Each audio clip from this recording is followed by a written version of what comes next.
The ratings are in, and nobody watched Joe Biden's joint address to Congress the other night.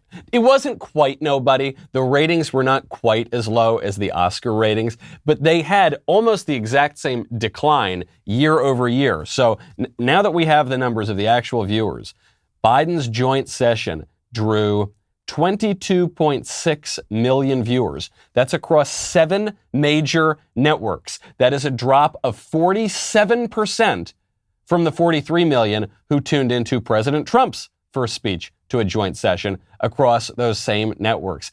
47% down in the ratings from Trump to Biden. Because Joe Biden, you'll recall, is the most popular president in U.S. history with the most votes and the greatest, and everybody just loves him so much. Kind of weird how the numbers don't show it. I'm Michael Knowles. This is The Michael Knowles Show.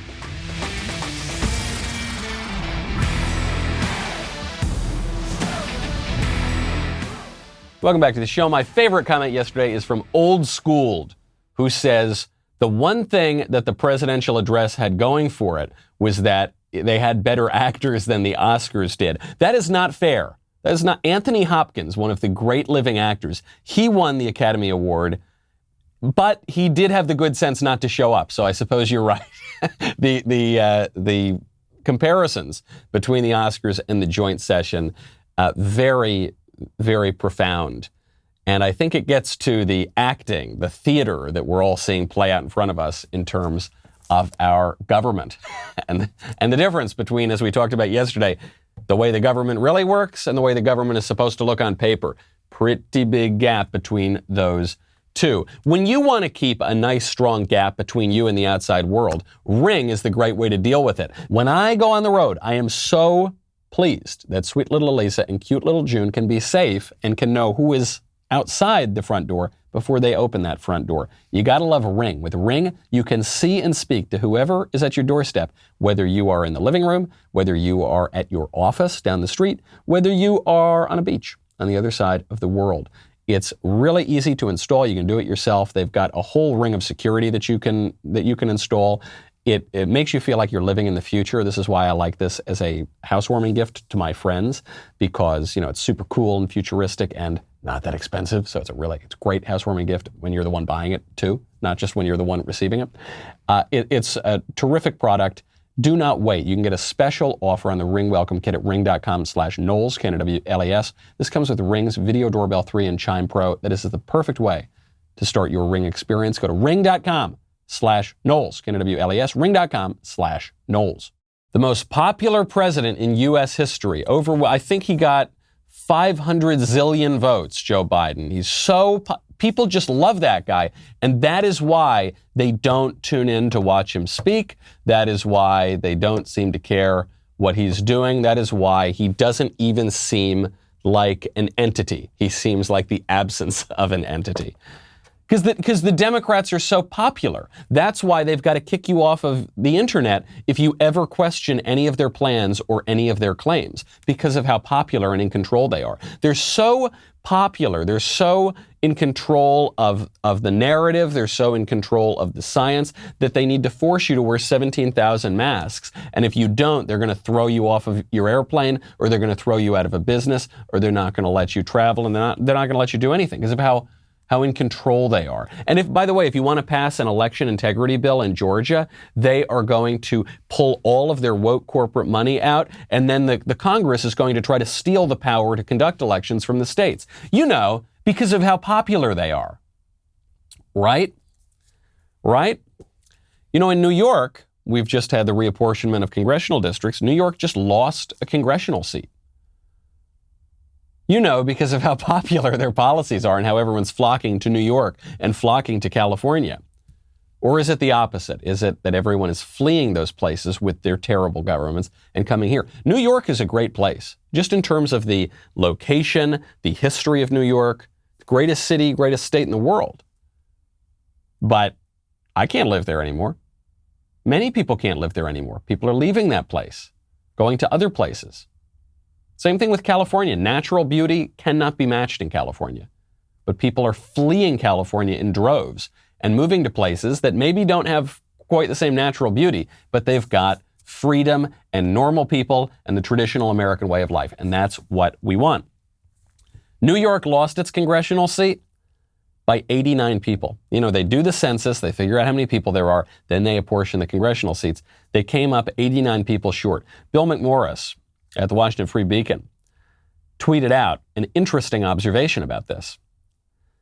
If New York banned abortion for just 7 hours and 25 minutes in 2019, it would still have its congressional seat. It's an amazing thing to think about. When you consider the issue of abortion, which New York celebrates, you'll remember when Andrew Quovid decided to sign the new abortion law that allows people to kill their babies up until the moment of birth. He said, this is so wonderful, we're going to light the Freedom Tower up in pink to celebrate all the girls we're going to kill now through abortion. If they had had a slightly less bloodthirsty view of abortion, a slightly less celebratory view for 7 hours and 25 minutes, they would still have their congressional seat. Because we think about these as separate. There's women's reproductive health and abortion, and then there's the people. No, the people got into this world by being born. And so if they're not born, you don't get the people. There are real effects to these policies, although sometimes it's a little bit delayed. The conservative consolation is that reality will reassert itself to some degree in the end. That is the one thing we can hope for. It might take a very long time. We might have to work very hard to do it.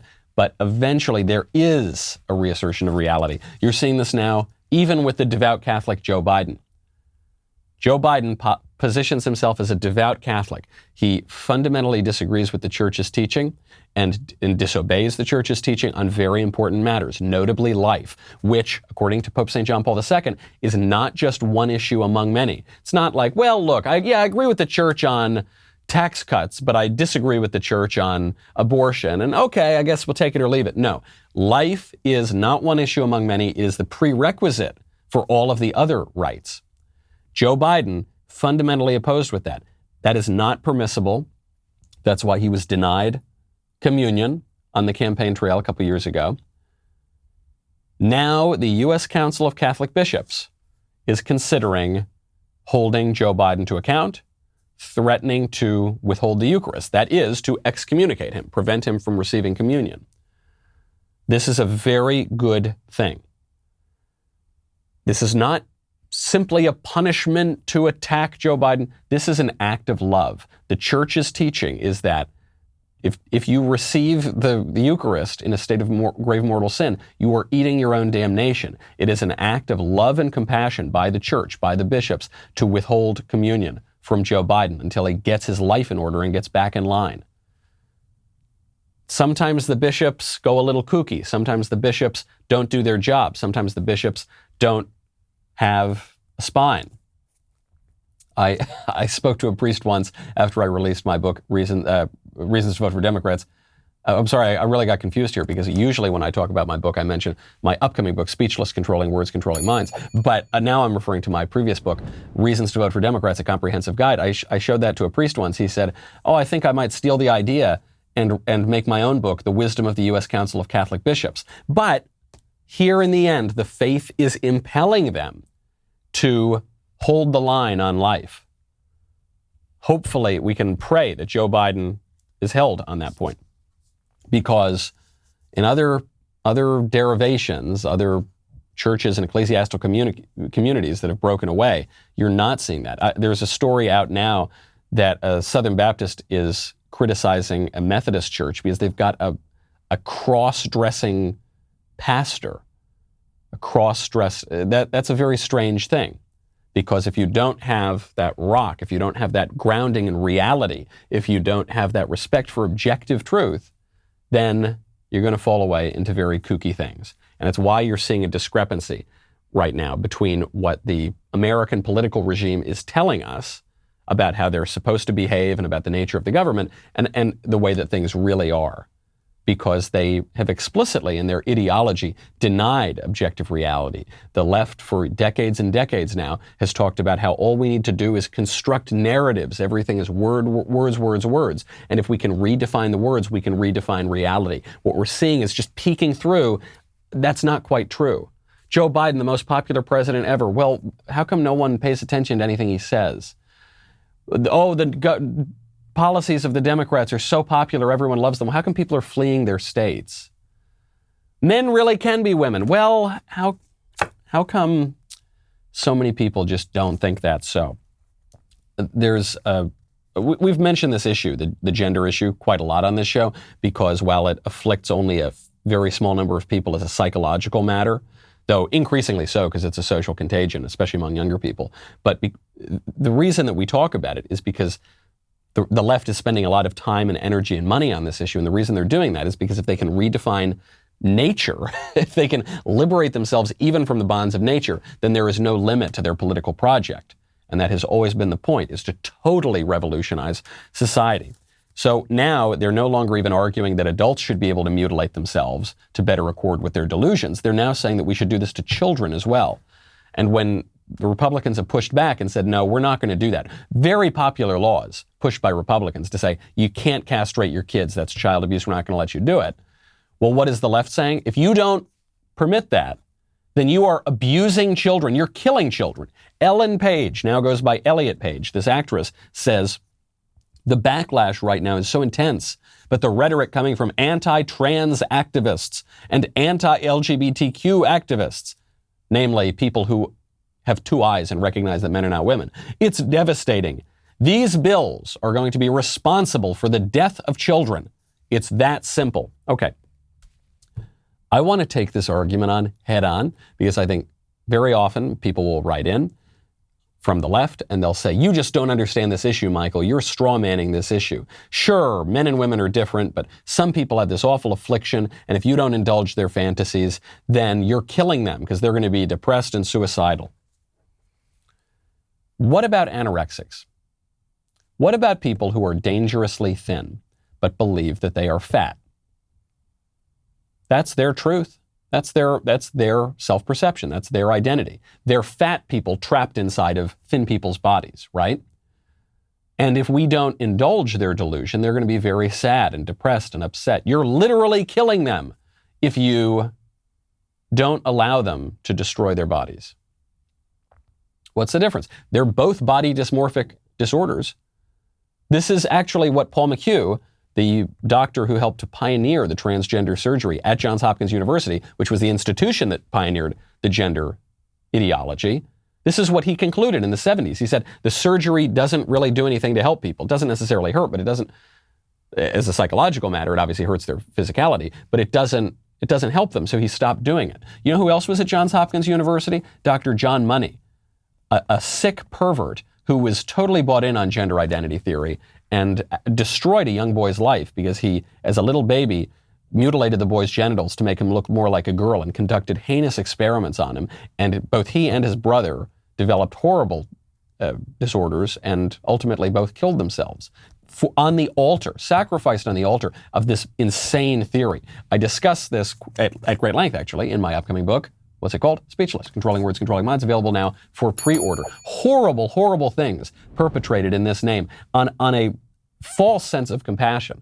There is nothing compassionate about indulging the anorexic's delusions, and no amount of emotional manipulation will convince me that it is. There's another argument on the gender theory, which is this. Yes, men and women are different, and yeah, that's not going to change reality, but these men who think they're women, they're just caught in this condition and there's no way out of it. And so it's better for them, it's much better for them if they can mutilate their bodies to look more like the other sex before puberty sets in. That's the argument. That the actual strong argument for castrating kids, relatively strong argument for castrating kids, is that if you allow puberty to set in, it's going to be very difficult to mutilate their bodies to look more like the other sex. So you actually have to do it before they're grown up, before they have developed their faculties of reason totally. Otherwise, they're going to miss the chance, and you're going to be responsible. You bigoted, closed-minded conservatives, you're going to be responsible for killing people later on because you wouldn't mutilate them when they were kids. I see the quasi-logic of that argument. Parents make decisions for kids. right? And they make some decisions for kids because the kids are not old enough to make those decisions themselves. And so the parents need to decide to castrate the kids.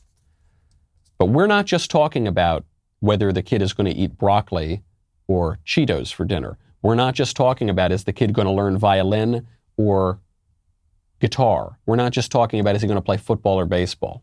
We are talking about sexual decisions for children. And we are talking about permanent sexual decisions for children. And it raises this question. Someone wrote in to me, Caitlin Burns, who's written for Vox and MSNBC, says, by 18, the permanent effects of natal puberty have set in, so the state has effectively made decisions about their body without giving adolescents any choice at all. Any choice at all. So the children need to have choice about sexual decisions and permanent sexual decisions of that. But they're children. They don't have free choice. If this woman's argument, or man, I don't know, I think there might be a transgender issue in this case. I don't know much about this person. But if this argument is correct, why do we have age of consent laws? Why? What's the point of an age of consent law? The argument for an age of consent law is that kids are too young to make any sexual decisions, much less permanent ones. If we are now saying that children have the right to mutilate their genitals, castrate themselves, surely you would have to abolish age of consent laws. So I pointed this out. This is a very basic argument. And of course, the disingenuous left, what do? Whenever you make a point like this, they say, well, stop sexualizing children. You're trying to get rid of age of consent laws. No, they don't really think that. They're just trying to get a cheap shot in. No, quite the opposite. I'm trying to make it illegal to have these surgeries because this is extraordinarily disordered and it's child abuse. And I don't think that children have free agency.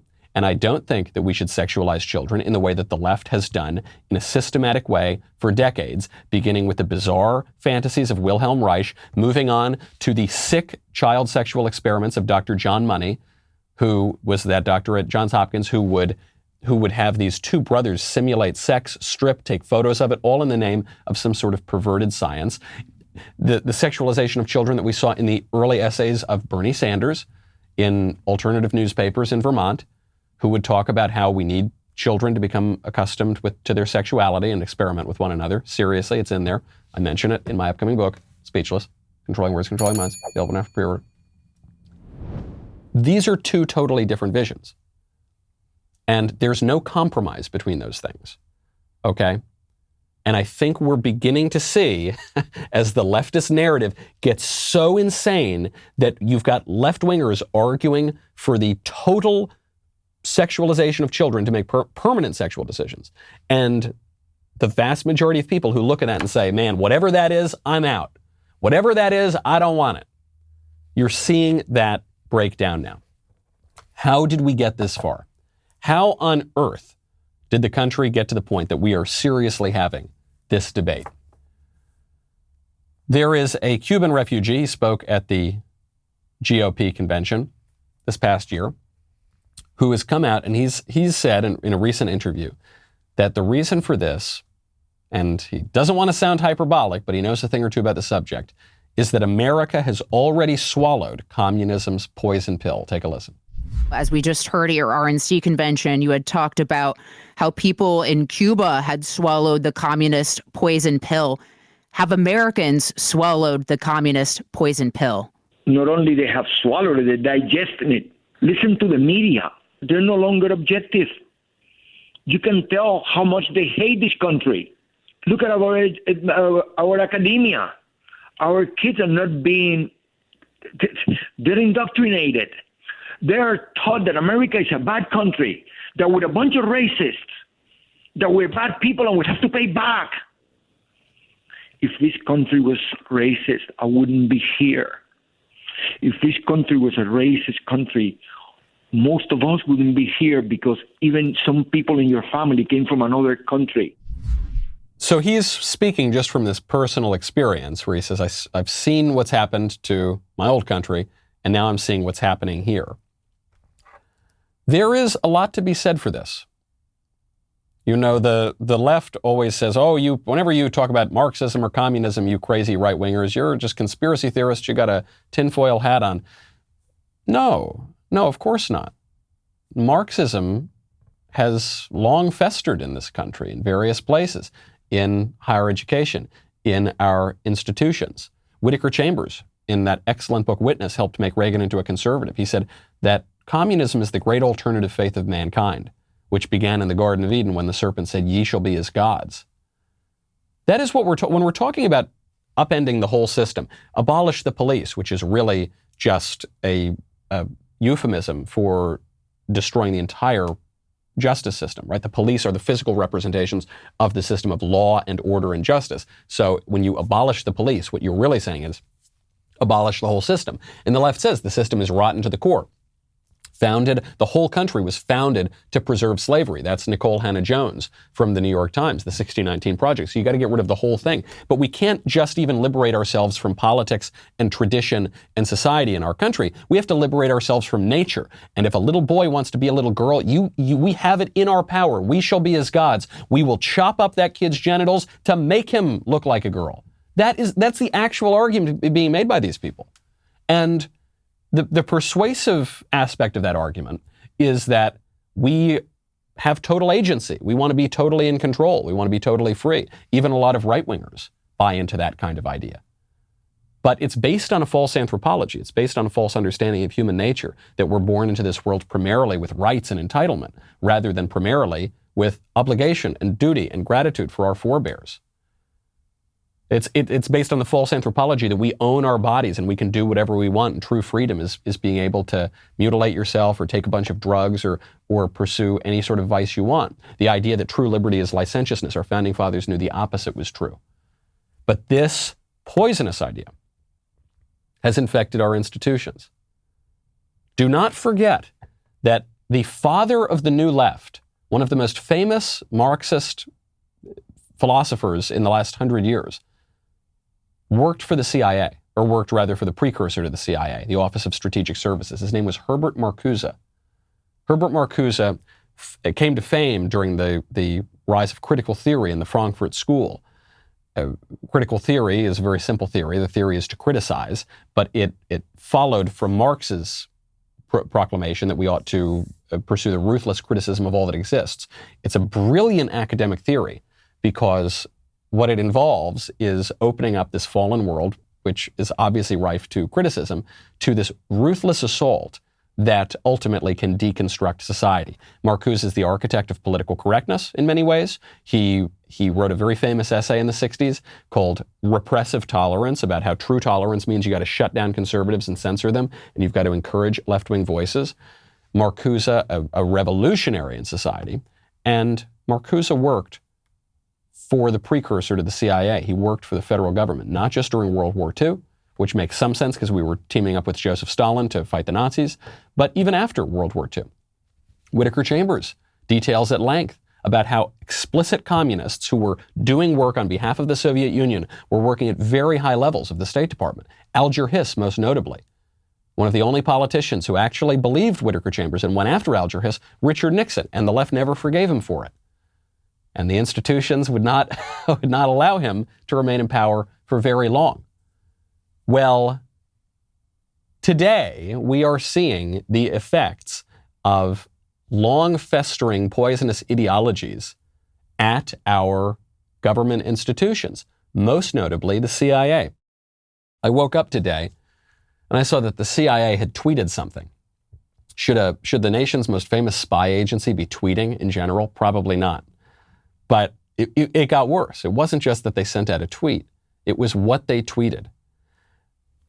There was no substantive difference between the video that the CIA tweeted this morning and the most ridiculous diversity and inclusion training manual from the most crazy leftist at the wokest corporate boardroom or university. Take a listen. I used to struggle with imposter syndrome, but at 36, I refused to internalize misguided patriarchal ideas of what a woman can or should be. I am tired of feeling like I'm supposed to apologize for the space I occupy rather than intoxicate people with my effort, my brilliance. I am proud of me, full stop. My parents left everything they knew and loved to expose me to opportunities they never had. Because of them, I stand here today a proud first-generation Latina and officer at CIA.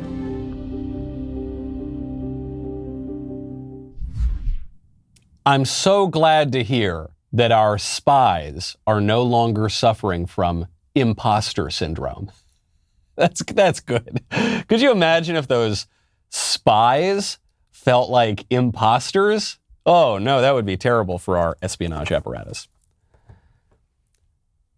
The left, especially, has long made an argument to disband the CIA because they'll say, oh, the CIA, it put down communist revolutions in Latin America and it propped up strong men in certain places that advanced our interests. And we need to... None of that I find persuasive at all. The CIA has done. There have been plenty of CIA agents and operatives who have done excellent work over the years. After watching that video, I am prepared to disband the CIA. Let's do it. Let's go. Clearly, this organization has outlived its usefulness. It's always had some dodgy connections, going back at least to Marcuse. But it's enough. It's enough. When the Central Intelligence Agency, which has a lot of power in this country, which exerts a lot of influence, even over electoral politics, as we saw with the interference that they engaged in with the Trump administration, names like Eric Ciaramella come to mind.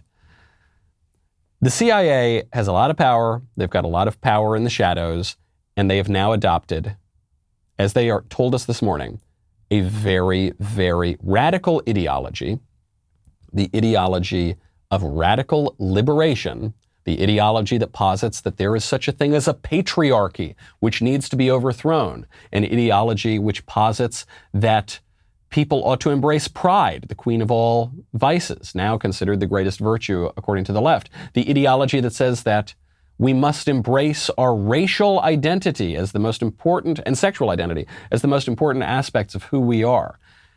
Absolute poison for this country. That is now being pushed, not even secretly, by one of our nation's most secret agencies. It's being pushed right out in the open. A total takeover. Marcuse must be giddy.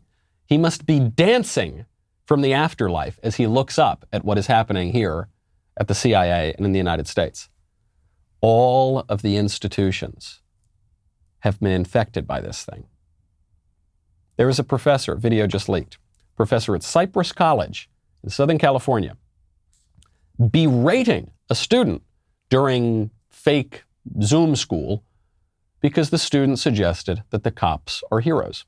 I think cops are heroes and they have to have a difficult job, but we have to have that all of fine them? life.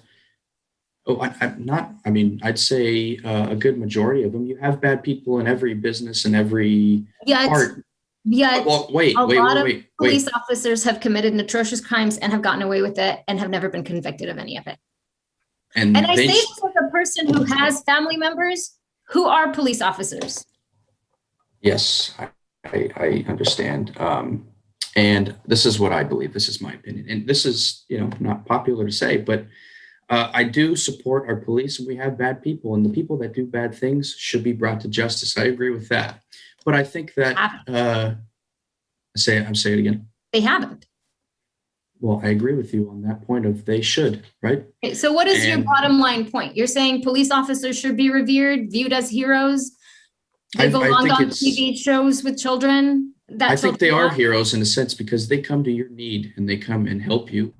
What can I vote for this kid for? This is terrific stuff because he's suffering with great patience, which is a virtue, through this absolutely empty-headed professor's diatribe against the police. And what's her argument? She says, some police have done bad things and they've gotten away with it. True. You know who else has done bad things and gotten away with it? Criminals. Criminals have done that. And yet what the left does now is castigates all police and assumes that whenever police use force of any kind, that's evil and wrong. And what do? They exalt criminals. They just spent a year exalting criminals. Whenever a criminal does anything, it's because the system made them do it. It's really because the cops made them do it, probably. Totally upside down. That's what's being taught. That's indoctrination. But education indoctrinates. They're synonyms, okay? Education is coercive. It tells people what to think. That is what is being taught. That is what's being taught at the universities, at the colleges. That's what's being pushed in our government agencies. That's what's being pushed in corporate boardrooms. It's the whole apparatus here. It's so crazy on this racial theory that Joy Behar, a very white woman, just lectured Senator Tim Scott on The View because he apparently doesn't understand systemic racism. Tim Scott, he does not seem to understand, and a lot of them don't seem to understand, the difference between a racist country and a systemic racism. They don't seem to get the difference. Yes, maybe it's not a racist country. Maybe Americans, the majority, are not racist. But we live in a country with systemic racism. We discussed it this week again already about housing and about education and all of the things that are important to people. And the fact that Tim Scott cannot acknowledge this is appalling. How can you go out there and say that when you just said 2 minutes ago that you were the object and the victim of discrimination?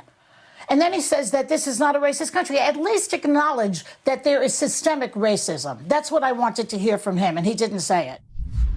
I'm not saying it's a racist country, but at least acknowledge it's a racist country. What Joy Behar is doing right here is doublethink. She's espousing two contradictory ideas at the same time, which George Orwell described beautifully in 1984. She's saying the country isn't racist, sure, that's fine, but the system is racist. So the America not racist, the American system is racist.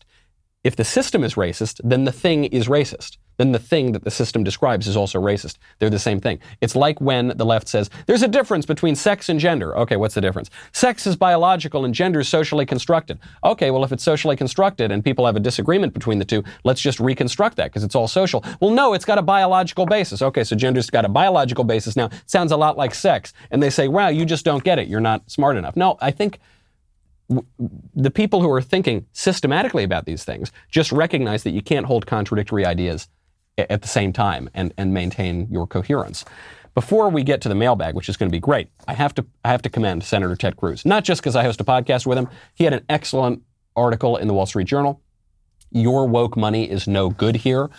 Senator Cruz is turning away corporate PAC money. He's made millions of dollars from corporate PACs over the years. Corporations donate to all sorts of candidates. He is now saying that the GOP has got to recognize that a real threat in this country comes from the corporations. It's not just the big government versus the private sector. The corporations are some of the institutions that have gone totally poisonous. And in many ways, they're leading the cultural charge. Cruz is saying, I'm not taking any more money from them, and I encourage all other Republicans to do it too. Read the article, send it around, and please help that pressure campaign. The GOP has got to stop shilling for these woke corporations that hate our way of life and want to destroy our American political tradition. By the way, as I'm sure you all know, the Daily Wire has been growing like crazy. Not only did we move the whole company across the country, we also released our first feature film. We struck up a movie deal with Gina Carano. We launched a new talk show hosted by Candace Owens. All of that within just the past 6 months. I love Nashville. I'm so glad that I'm here now. My only regret, we didn't come sooner. All of us here at the Daily Wire would like to express our gratitude to you, the audience, for making all of this possible. We want to continue to include you in our future plans every single day on this show.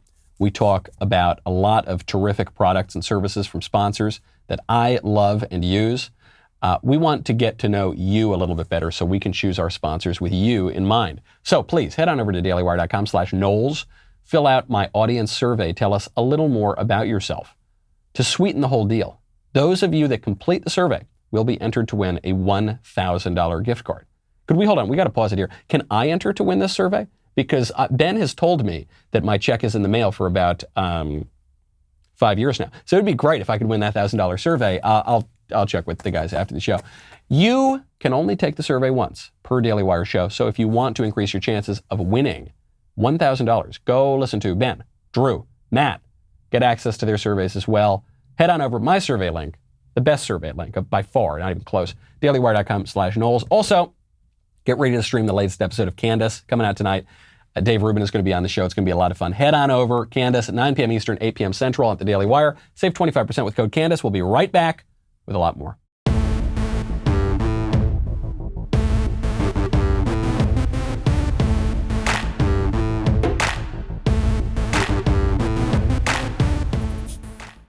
Welcome back to my absolute favorite time of the week, the mailbag.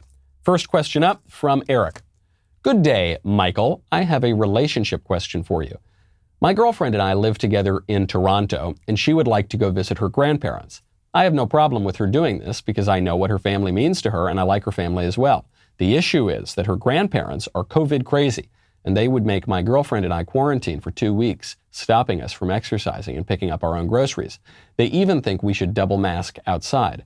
My girlfriend and I had a disagreement regarding whether I will go along with that, with what they want us to do. I'm quite tired of being a pushover, and I would like to stand up for myself if someone wants to alter my life in a way that I think is unjustified. I understand that I'm the one being harsh in this situation. I haven't made up my mind. I'm just trying to figure out what is the least bad decision. Thank you so much and love the show. I sympathize with you. However, you have put yourself in a very weak position. You have left yourself open to your girlfriend's family telling you what to do because you are not married to your girlfriend. That's the problem. You're living with your girlfriend. A lot of people do that these days. It's a separate issue. But if you live with your girlfriend, but you are not married to your girlfriend, then in some ways you get the benefits of being married, but in some ways you don't. One of the benefits of being married is that you have the stature to be the head of your household and to call the shots within reason. But if you're not married, you don't have that stature.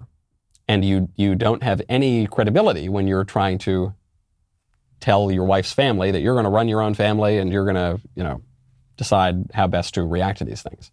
So my first advice to you is get married. If you're already living together, just get married, and then you'll have a lot better stature, and you will avoid these sorts of pitfalls. In the meantime, some of it depends, I suppose, just from if you're thinking about the risk calculation here. Have your girlfriend's grandparents gotten vaccinated?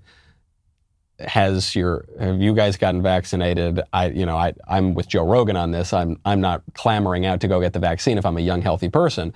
But likewise, I don't think you're going to grow a tail and a third eye. Who knows? I mean, these are just risk calculations you're making. I would defer, even if I were married, I would try to come to a compromise that is patient and reverent toward your girlfriend's grandparents, because they're not going to be around forever. And you don't want to create a situation where your girlfriend doesn't get to see her grandparents. I wouldn't totally roll over, but the issue is you've left yourself in the position to be a pushover because you have not stepped up to actually lead your household by getting married before you move in. So I'm not saying you're the only guy to do this. Basically, everyone does this these days, but you can fix the problem by stepping up and actually leading your household. From Matthew. First of all, love the show. Thank you. Second, what led you to Christianity? And if you were able to elaborate on Catholicism. Keep up the good work and fight the good fight. It's a 5-year story, but I'll try to compact that. Because I mentioned this on the Tim Pool show the other night, and some people writing in said, I wish you had spoken about this at greater length. I was an atheist for about 10 years, but this started to crack down by the end.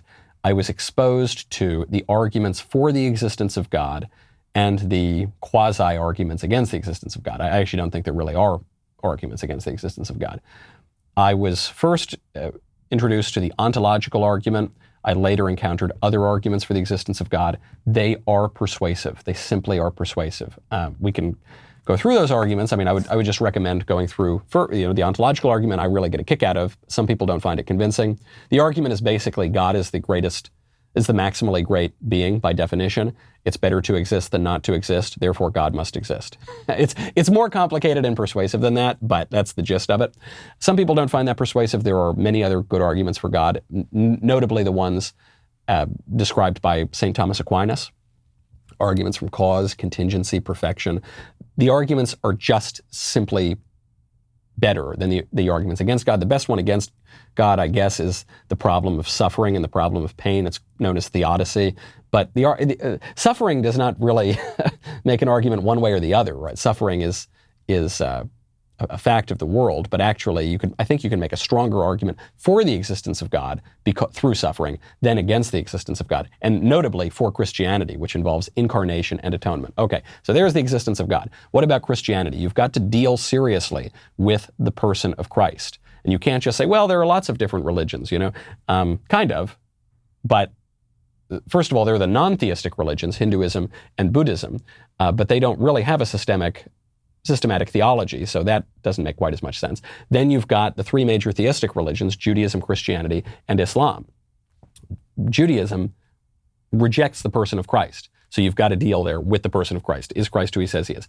Islam is a heresy, a reading of Islam, or a reading rather of Christianity that comes from other heresies that were going on at the time. Muhammad actually very famously met with a heretical Christian monk before he launched the religion of Islam. I don't mean any disrespect to Muslims when I say this is a Christian heresy, but that is the history of the development of that religion. Now you might say, well, but nevertheless, it's the true religion. Okay, I'm just telling you where it comes from. So in any of those cases, when you're dealing with the theistic religions, you have to deal with this person of Christ. And it just seems to me, as C.S. Lewis said, he's either got to be one of the three L's. I'll even take it out further to a fourth L. He's got to be a liar, a lunatic, a legend, or the Lord. Either he's a liar and he's not who he says he is, but then you have to account for the miracles, you have to account for the resurrection, which has 500 eyewitnesses, and you've got to account for the way that he speaks, which just doesn't seem like a liar. And a liar to what end? He ends up getting crucified. He's either a lunatic, right? He's just saying crazy things. But again, how does he persuade all these people to follow him? When you read what he says, does he sound like a lunatic to you? Or does he sound actually like the only sane person in a lunatic world? Or he is a legend. Did he just not exist at all? That there have been some kooks who have tried to say that in the 19th and 20th centuries, but it just doesn't hold up. The evidence for the existence of Christ and for what he did is just so good. It's so much better than for basically any other figure of the era. So I don't think that works. Then you got to get to the Lord. Is he the Lord? It would seem that he is. Hallelujah. Hallelujah. Next question from Rob. Sadly, my daughter was singing a Disney song tonight at dinner. Jasmine's song in Aladdin. Speechless. Thankfully, I've already pre-ordered my signed copy of your upcoming book, Speechless, Controlling Words, Controlling Minds, available for pre-order for now. Do we get a ding for that? If I didn't, I guess I don't know. That wasn't my plug, but that plug was so seamless too. I'm going to take notes on how to make a transition that seamless. From Drew. Hey, Michael, my name is Drew. I'm 26, and I watched the episode of Backstage and noticed that in the chamber, there are two symbols next to the flags called fasces. This is in the House of Representatives. I didn't know what it was, so I looked it up, and it sounds a whole lot like fascist symbolism. Is there a good reason the United States has such a symbol in the Chamber of Congress? Thanks. Yes, the fasces is an ancient symbol that goes back to ancient Rome. You see it in Greece. You've seen it all throughout history of many countries, including the United States. Fascism takes this idea of the fasces, like a bundling up together, and creates a political ideology out of that.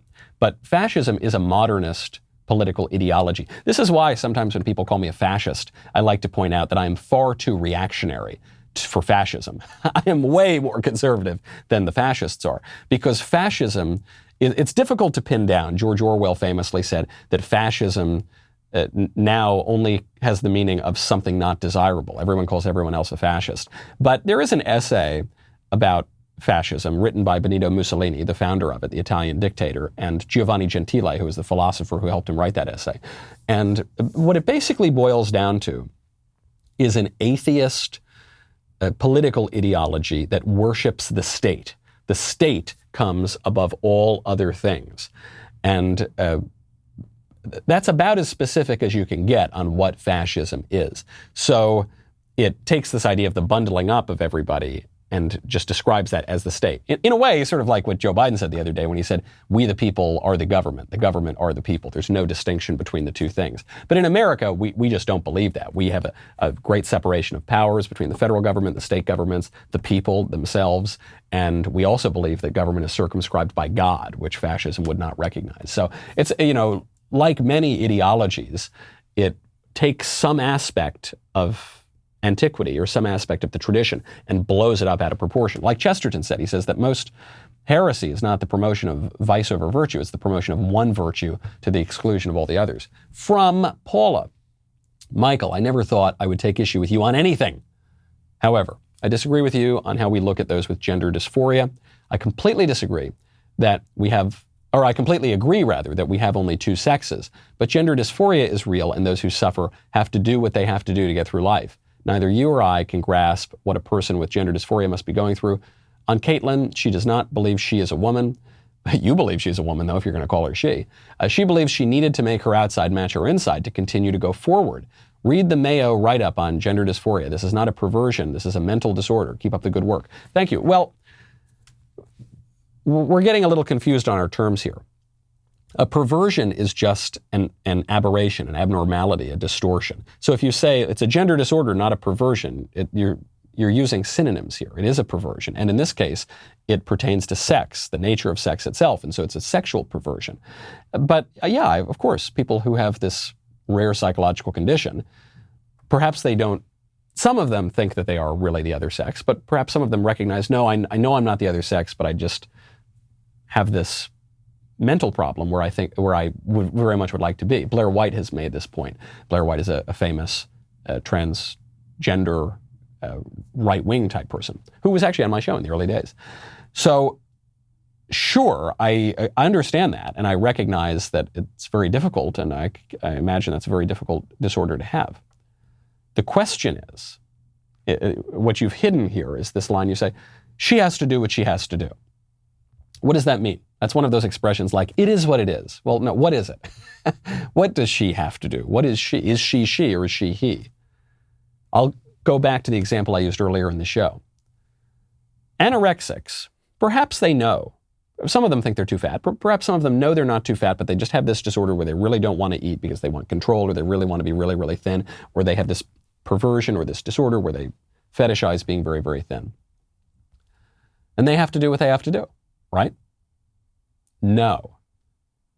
Is it compassionate to indulge the anorexic and say, look, you have this difficult disorder. I can't imagine how hard that is. So yeah, if you don't want to eat for a few days, you shouldn't have to eat.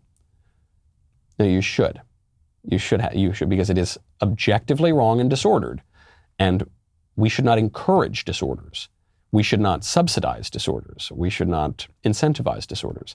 We should push back against them. There is no evidence that indulging this delusion is helpful to the psychology of people with this disorder.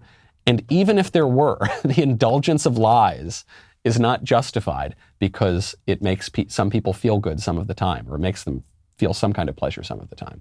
That is not a good argument. I recognize the heartstrings issue. You want these people to feel better. But I don't think that the indulgence of lies makes them feel better. And this is a fallen world. And if we don't cling to truth, if we search for comfort, we might find, if we search for truth, we might find comfort in the end. But if we search for comfort, we'll find neither truth nor comfort, only soft soap and wishful thinking to begin, and in the end, despair, as C.S. Lewis says. Last question. Caleb says, Michael, big fan of the show. I love hearing about your new bundle of joy. I also recently had a baby, and seeing this anti-racist baby book got me wondering, how do I raise an anti-communist baby? Here's how you do it. You set your phone or your speaker right next to the crib. And right as the baby's about to go to sleep at night, instead of putting on a noise machine or something like that, you just turn, not so loud, you just tune on the Michael Knowles Show. That is a lullaby that is going to raise a wonderful anti-communist baby. Bum, bum, bum, ba-da-ba-da-ba-da-ba-da-ba-da-bum. That's the new lullaby that your child is going to hear. I wish you luck. Congratulations on your baby. I'm Michael Knowles. This is the Michael Knowles Show.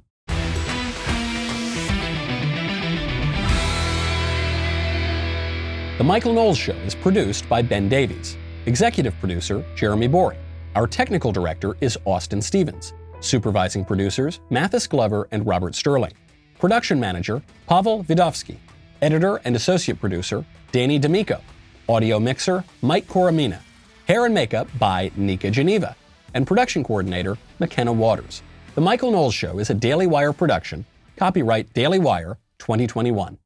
Hey everybody, this is Andrew Klavan, host of The Andrew Klavan Show. You know, some people are depressed because the republic is collapsing, the end of days is approaching, and the moon's turned to blood. But on The Andrew Klavan Show, that's where the fun just gets started. So come on over to The Andrew Klavan Show and laugh your way through the fall of the republic with me, Andrew Klavan.